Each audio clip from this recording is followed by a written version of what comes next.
Hello there, everyone.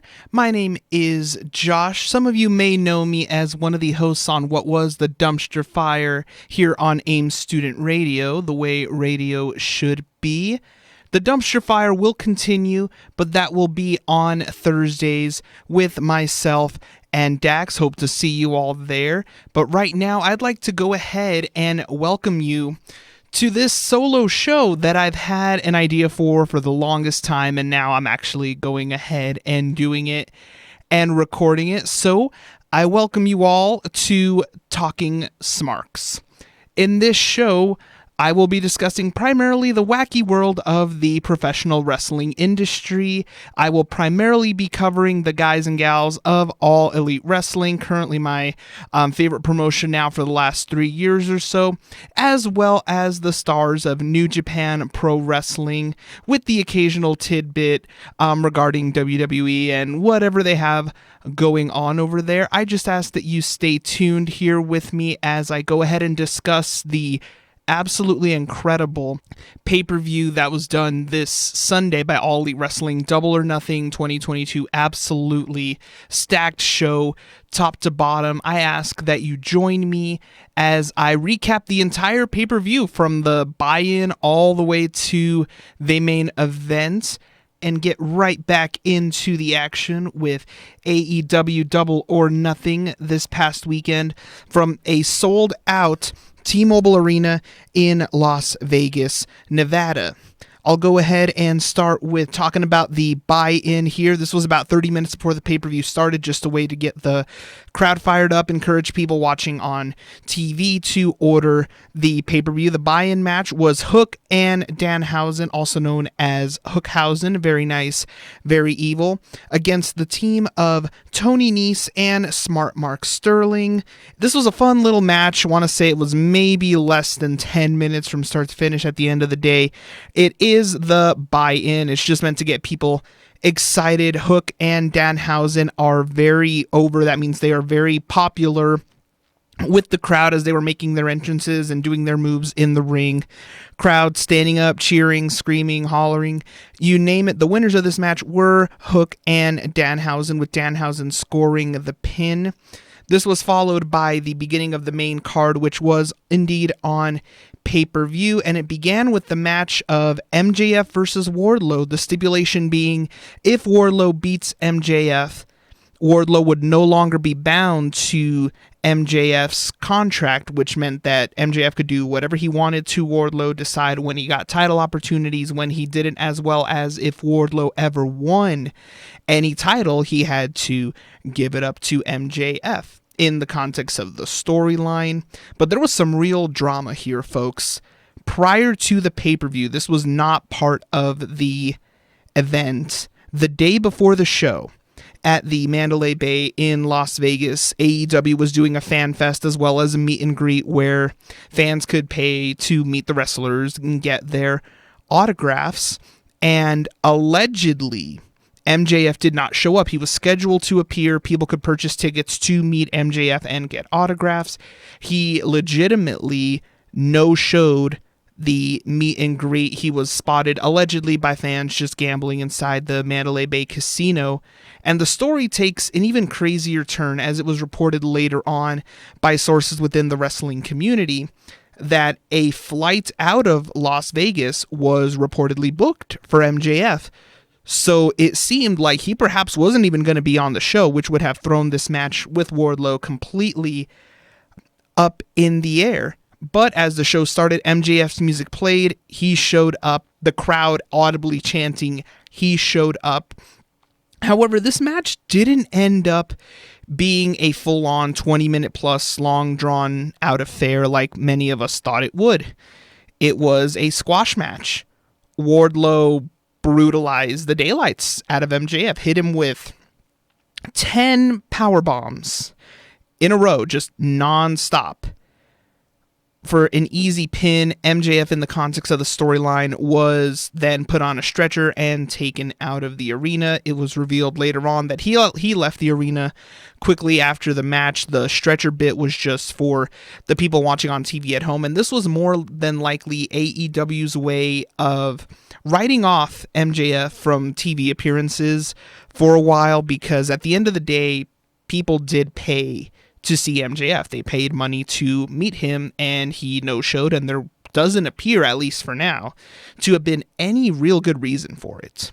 So this might potentially be his punishment, so to speak, that he's just not going to be on TV for a couple of weeks. This was immediately followed by the dream match of the Hardy Boys versus the Young Bucks.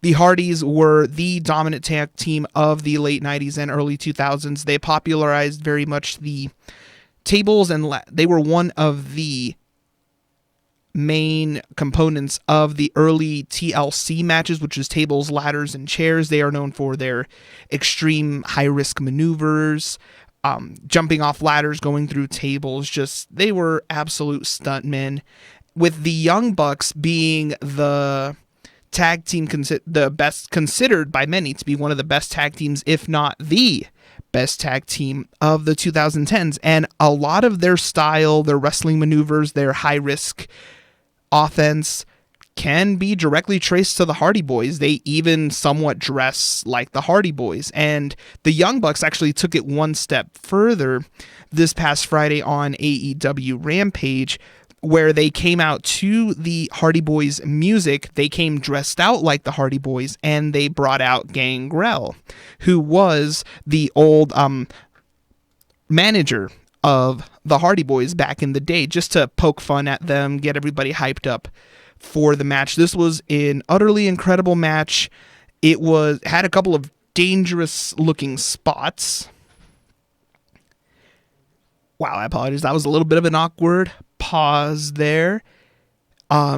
Jeff Hardy, both Jeff and Matt, I mean, they're getting kind of up there in age. I will admit, I was legitimately concerned for them after the match. They looked like they went through a car crash, which, I mean, if you've been wrestling for that long, anybody's going to be walking like that. But it was an incredible finish. The Hardys got the win. Utterly great match, something I never thought I'd ever see at this level on pay-per-view, especially at this stage in the Hardys' career, so props to them.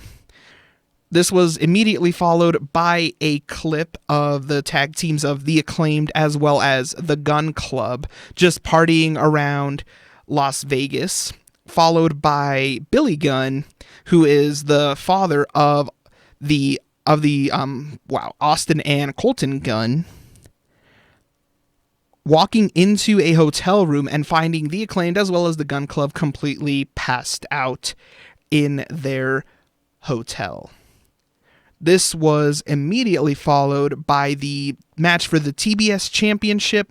This was between Anna Jay as well as their champion Jade Cargill. Both of these ladies had faced off a few months ago on AEW Rampage in a great match.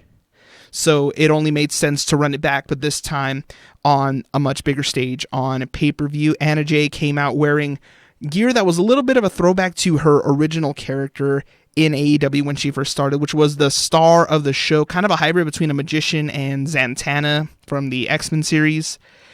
Jade got a phenomenal entrance, had showgirls coming out for her entrance, the lights, the pyro, the baddie section, which consisted of Kiera Hogan and Red Velvet. Jade won in an incredibly physical match, followed by the baddie section, Kiera Hogan, of course, and Red Velvet, jumping in to jump Anna Jay after the bell had rung, just to kind of send a message. This was followed by Chris Statlander, another one of the ladies on the AEW roster, coming in to basically bail Anna Jay out of trouble. This was immediately followed by the debut of Ember Moon, now Athena, the former Ember Moon in WWE, making her AEW debut, long promised after months and months of speculation. She came in. It appears that she has aligned herself with Chris Statlander and Anna Jay, and we'll see where this goes. It could lead to a trios match After the Anna Jay and Jade Cargill match for the TBS Championship, up next we have the House of Black, which is the stable of Malachi Black, Buddy Matthews, and Brody King, versus the team of the Death Triangle, which is Rey Fénix, Penta El Cero Miedo, and Pac. Obviously, for radio reasons, I cannot say his full name, so I'm just not going to. Death Triangle got a special entrance with a little mini Penta, or I should say, a little baby that might have been Penta's child. I'm unsure, but they had a little person in a Penta El Cero Miedo costume coming out with them. I'm pretty sure it was his kid. I'd have to look back to confirm. Also, incredible trios match. Both teams at the top of their game.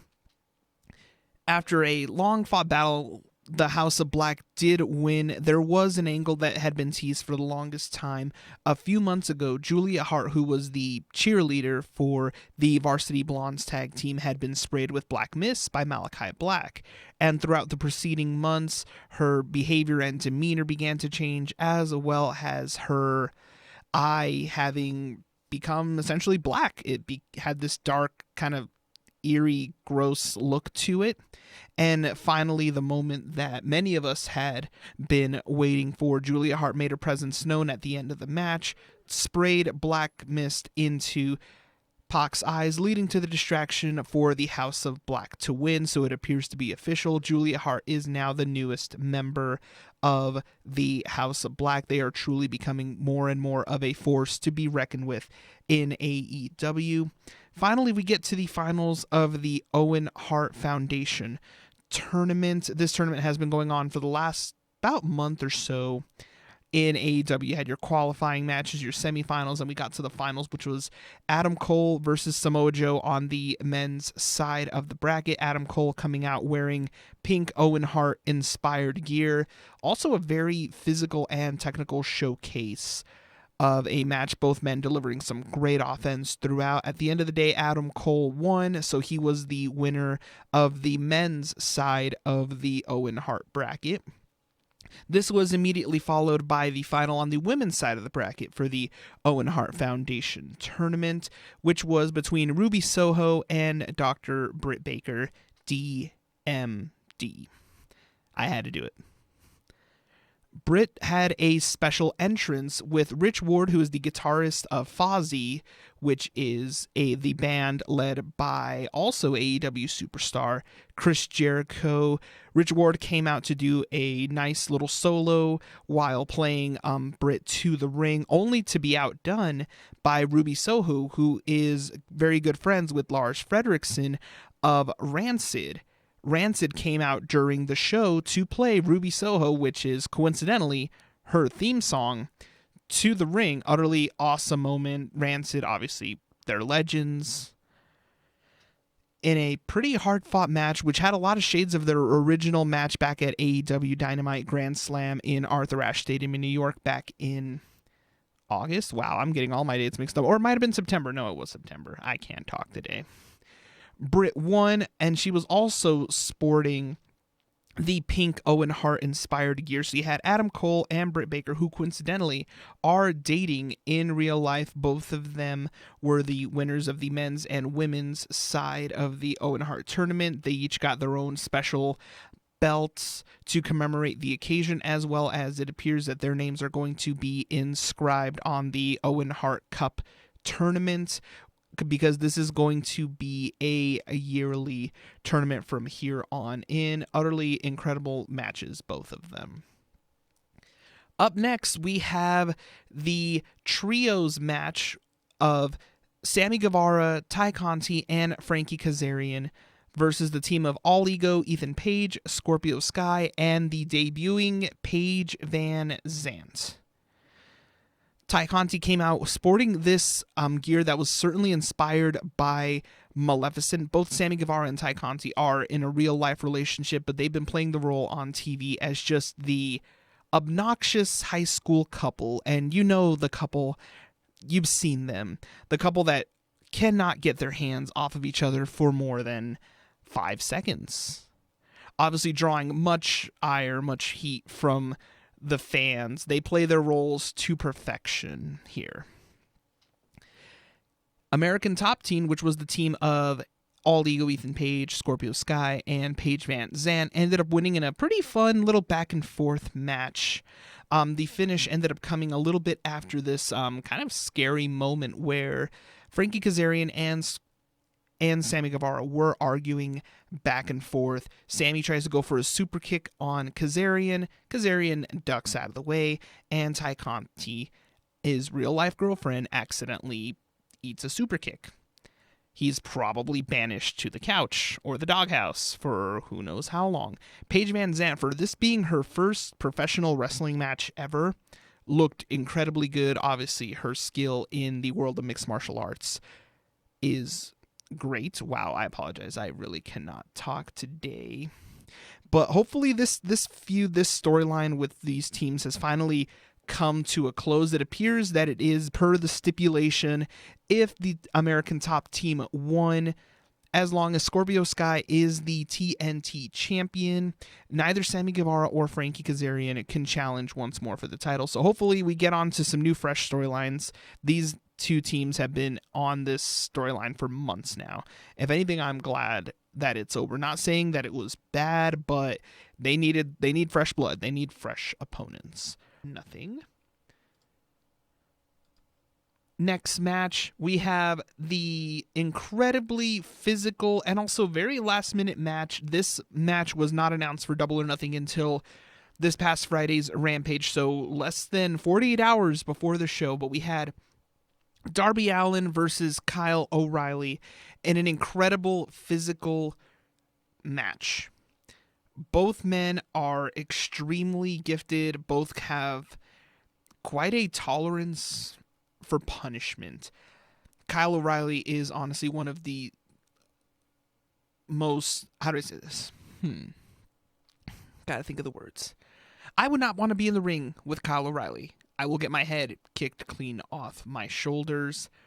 Darby Allin is a daredevil. He has just this never say die charisma about him, and he has done some absolutely terrifying moves in a wrestling ring. I wouldn't want to face him in the ring either. I'd get demolished. Honestly, I can't wrestle to save my life. That's why I'm back here talking on the microphone. There was one absolutely terrifying moment a few minutes into the match. Darby went for his trademark dive to the outside of the ring, going through the middle rope.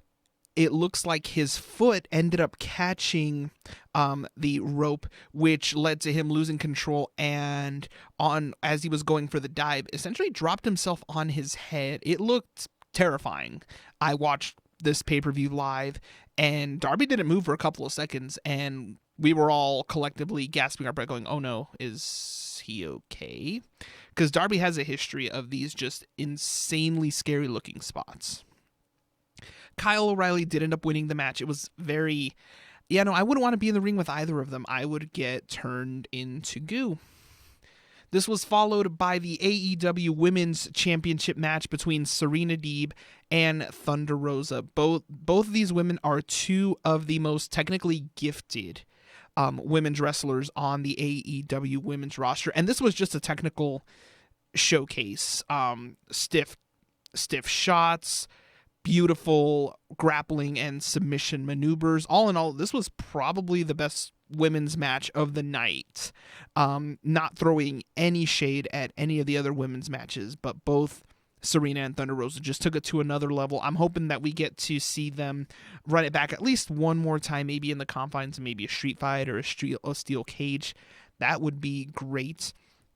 In another show of goodwill by Thunder Rosa, she's done so much, honestly, for AEW and for the women's division, but she took it one step further. She was wearing this very festive floral gear during her show, kind of had a Katrina vibe going with it, and it was announced later on that she is going to sell that gear at auction, with the proceeds going to families affected by the recent Uvalde tragedy. So obviously, got to give props to Thunder Rosa for doing that and showing her support for the families that she is from. She lives in Texas. This was followed by the Anarchy in the Arena match, and Anarchy it was. Here we had the Jericho Appreciation Society, which consisted of Chris Jericho, Jake Hager, Daniel Garcia, and I cannot remember their new names for the life of me. The members of 2.0 going up against the members of the Blackpool Combat Club, which is Jon Moxley, Bryan Danielson, also teaming up with Eddie Kingston, Santana, and Ortiz. This was a very bloody fight. They called it Anarchy in the Arena for a reason, as much of the action was taking place not so much in the ring, but just spread throughout the crowd. This was essentially not a continuation of these Stadium Stampede matches from prior years, but this was very much it was a bloody war. Table spots, barbed wire, chairs. You had everything in this match. And to make it even crazier, they had a Wild Thing, which was Jon Moxley's entrance music, just playing on a loop for the first few minutes of the match. Meanwhile, both teams are just beating the daylights out of each other. And in an utterly terrifying spot, Eddie Kingston legitimately terrified me here. He comes out covered in blood, wielding a gas can, makes his way to the ring with a very scary look on his face, pours some of that gasoline onto Chris Jericho, and we're all thinking, no, there is no way. Like, that is going way too far. Bryan Danielson ended up having to actually make the stop because Eddie Kingston, his character, is a wild man. I mean, the look on Kingston's face had me very terrified. I had to wonder, like, wait, is this real life? Is this just wrestling? What's going on here? This was followed by a video package with Andrade, who's kind of been having a little bit of a up and down spell with the group that he inherited, now the Andrade Family Office. He announces that the Andrade Family Office is no more. He has a new business partner, which is revealed to be none other than Roosh. This has been, I'm guessing, in the works for some time, and I just can't wait to see what these two will do in the ring. They're going to tear it up. This was followed by a brief announcement from Scorpio Sky. Wow, I could have done that even better. In short, it's going to be Scorpio Sky and Dante Martin this Wednesday on Dynamite, live from the Forum in LA for the TNT title. So we got our wish. We got new blood. Finally, a new storylines going in for the TNT title. Finally, with our penultimate match of the evening, the three-way for the AEW World Tag Team titles. This was the teams of Swerve in Our Glory, which is the team of the Limitless Keith Lee and Swerve Strickland. Wow, I need to get some more sleep, folks.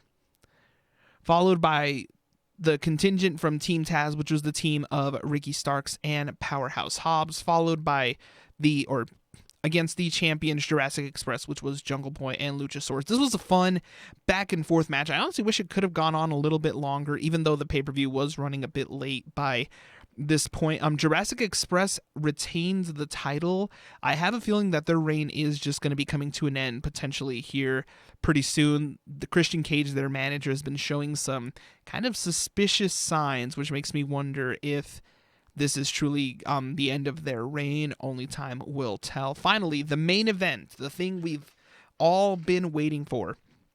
CM Punk, whose shirt I happen to be wearing right now, versus Hangman Page for the AEW World title. Both men have been taking shots at one another over the last few weeks, stealing each other's finishing moves, dropping some absolutely fiery promos at one another. Again, this was another one of those moments where it was hard to tell what was real and what was part of the show. I originally went into this match thinking one of these men is going to turn heel, which means a bad guy. The finish of the match was surprising, for me to say the least. Hangman appears to be potentially going heel. I thought to myself, wait, is he going to lose it? Is he going to become the bad guy? He teases taking the AEW Championship belt and hitting CM Punk in the head. But at the end of the day, he chooses he's not going to go out like that. He's going to go out with dignity, with honor. But at the end of the day, it was all for naught.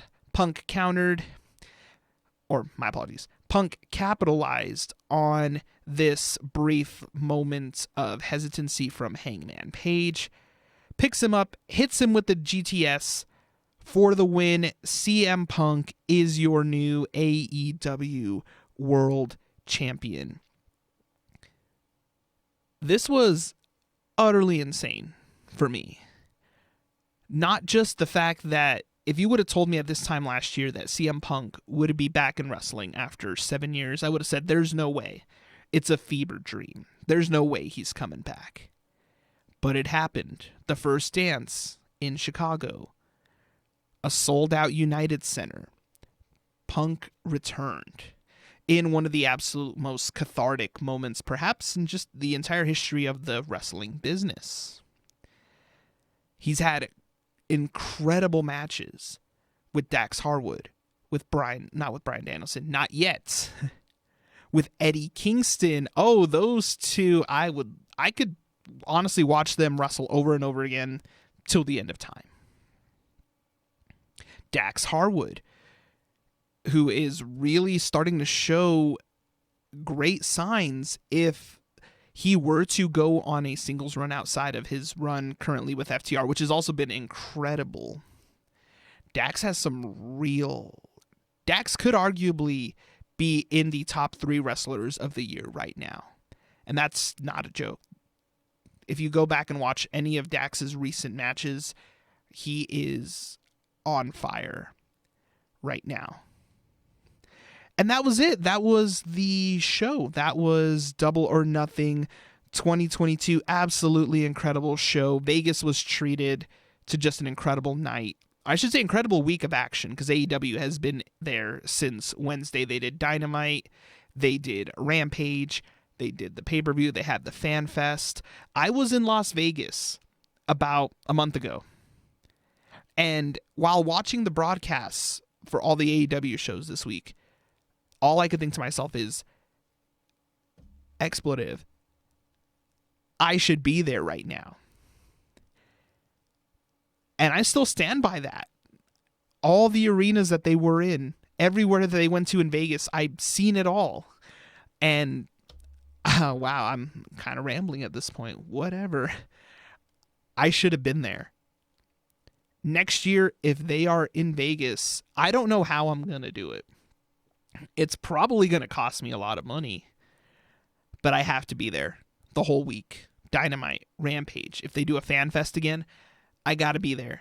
I have to see Double or Nothing live. And I'm not just using that as an excuse to go back to Vegas. If you heard the last few episodes of the Dumpster Fire prior to going on break for summer, I kept talking about Vegas. I love Las Vegas. But that was it. That was our review for Double or Nothing. That was it for this first segment episode thing of Talking Smarks. I promise it'll get better. This is the first one. We're working out all the bugs. But you can follow us on Twitter at Talking Smarks. You can follow myself on Twitter at Wolfie Molina. I hope to have this episode edited and put on YouTube, hopefully either Saturday or Sunday. I promise I'll get on more of a set schedule as these episodes get recorded and edited. And for the following weeks, it's going to be more reviewing just the action from AEW throughout the week. Dynamite and Rampage with the occasional, with obviously AEW's pay-per-views as well. They only do 4 a year. This year appears to be an exception. Coming up at the end of June, we have the long-awaited joint show with New Japan Pro Wrestling, which is called Forbidden Door, taking place in the United Center. in Chicago. So we get one more extra pay-per-view in there so far. And I plan on bringing you recaps from all of the shows. And I thank you all for listening. And this has been Talking Smarks.